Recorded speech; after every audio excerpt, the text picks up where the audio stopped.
Hello, my name is Roxanne Moore, and I chose to talk about this sculpture, Reclining Figure, by Henry Moore.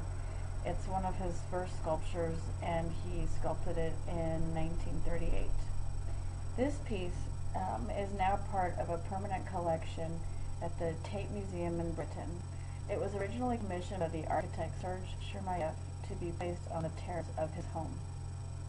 Henry Moore has been quoted by saying of this piece, "It would become the mediator between the modern home and the ageless land." That quote tells a lot about Henry Moore's love and appreciation of the English landscape.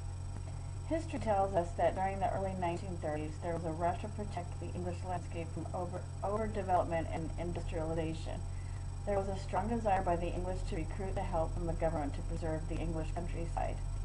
When I look at the sculpture, I see the form as one continuous fluid shape, where body parts blend into each other.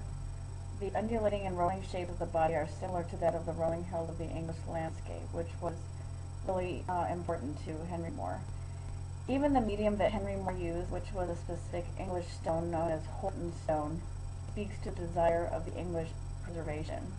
I picked the sculpture to talk about because I have always loved to look at the work of Henry Moore.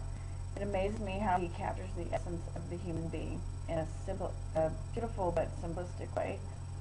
And yet, when I look at this from different angles, it does appear to almost look like a landscape. This is the image that we had in our PowerPoint, but I went on the reference website and I printed a couple more. This one actually I thought was really cool. It's from the back, and you can still see the head.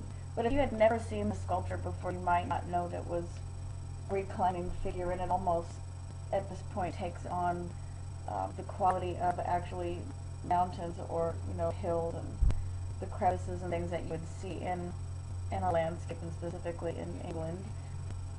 Here's another one. Excuse me. I thought this one was really cool. This one is like the back, and it's got that signature hole that Henry Moore has in a lot of his sculptures. And again, it looks very much almost like a cavern at this point. And again, if you've never seen this, you might not know that it was actually a reclining figure. The last one that I thought was cool, and this was from the Tate Museum website, the Horton stone and that beautiful organic quality of the stone. I grew up looking at some of Henry Moore sculptures in books that my dad had, and they were the really shiny bronze sculptures, so I really liked this one a lot, and I hadn't seen it before, to be honest. I haven't seen it in a long time. So anyway, that's my presentation, and I hope